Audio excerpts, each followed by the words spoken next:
For 111 days, the conflict between the United States, Israel, and Iran ground the region into a state of high-intensity warfare.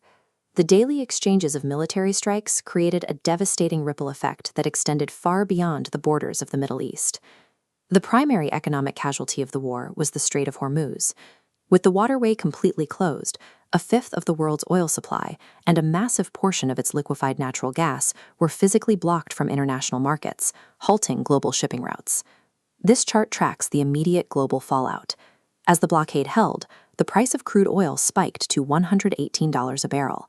The shockwave hit consumer wallets directly, driving up gasoline prices for American drivers by 34% and sharply increasing the cost of agricultural fertilizers worldwide. Then came a sudden halt. The United States and Iran signed a memorandum of understanding, agreeing to an immediate and permanent end to military operations across all fronts. Energy markets reacted instantly. Crude oil prices fell 3% following the signing, settling back down into the $75 to $76 range as the prospect of renewed supply became a reality. On the water, the transition has already begun. The U.S. Navy is lifting its blockade, and digital trackers show international vessels once again passing through the Gulf. While the global economy is breathing a sigh of relief, the agreement is highly delicate. It provides exactly 60 days to negotiate a permanent peace. The mere signing of the document has already triggered fierce political backlash within the capitals that agreed to it. In Tehran, the official government line characterizes the accord as a historic success. However, hardliners within the establishment are furious, arguing the current administration crossed the Islamic Republic's strict red lines to secure the ceasefire. The domestic tension forced a rare, calculated public statement from Supreme Leader Ayatollah Ali Khamenei regarding the agreement. Khamenei clarified that he originally disagreed with the memorandum in principle, but ultimately issued permission for it to proceed. He accompanied that permission with a deliberate shift of responsibility. Khamenei stated he approved the deal because President Masoud Pezeshkian gave a personal commitment to uphold the rights of the Iranian nation and its resistance fronts, explicitly accepting full accountability for the outcome. By publicly distancing himself from the core terms of the deal, the supreme leader insulates his own position. If the 60-day talks collapse, the civilian president stands alone to absorb the political fallout. In Washington, the administration is aggressively framing the ceasefire as a total strategic victory, mounting a public campaign to defend the pause. Vice President J.D. Vance has firmly asserted that the United States achieved its military objectives, stating publicly that Iran's capacity for nuclear enrichment and its conventional military have been completely destroyed. But severe domestic outrage is brewing over the economic concessions. The agreement includes the unfreezing of Iranian assets and discussions surrounded by regional partners. Democratic lawmakers are fiercely criticizing the deal.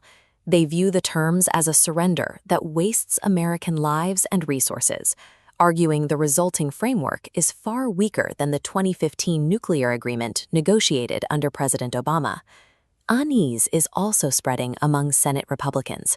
The agreement lifts U.S. sanctions on Iranian oil exports, a move critics argue provides an immediate, massive cash reward to Tehran for ending their blockade.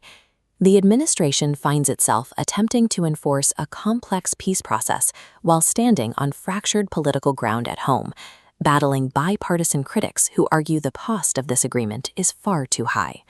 In Israel, the mood is characterized by deep isolation and anger. Senior cabinet members have publicly stated they do not view this agreement between Washington and Tehran as binding on their own government. Prime Minister Benjamin Netanyahu has maintained a guarded stance regarding the U.S. president, but firmly stated that Israel will not withdraw from southern Lebanon as long as its security depends on holding that territory. The Israeli cabinet's primary fear is that the memorandum lacks explicit constraints on proxy groups like Hezbollah. They worry that unfrozen Iranian funds could directly finance militant operations on their borders. These criticisms prompted an extraordinary diplomatic rupture. Vice President Vance delivered a harsh, highly public rebuke directly addressing the dissenting Israeli cabinet ministers.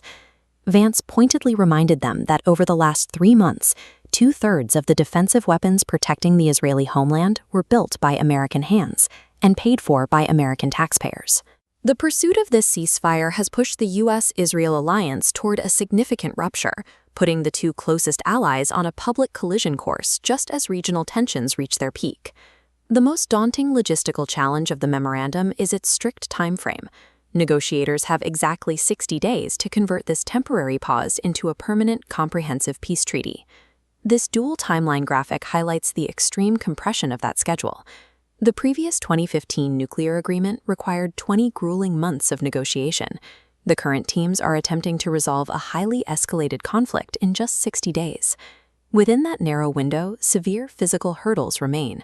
UN inspectors must establish frameworks to monitor and verify the handling of Iran's highly enriched uranium across massive industrial infrastructure. On the ground in South Lebanon, the reality is equally fragile. Civilians returning to their homes remain highly skeptical that the reduction in strikes will hold, watching anxiously to see if Israel will adhere to the ceasefire with Hezbollah. Across the region, Gulf Arab states are watching with deep concern, worried that Iran will use its restored access to the Strait of Hormuz as leverage to threaten international shipping during the negotiations. This 60-day window remains a precarious tightrope walk. Ultimately, the stability of the agreement rests on whether the leaders in Tehran, Washington, and Jerusalem can withstand the intense political fires currently burning within their own governments.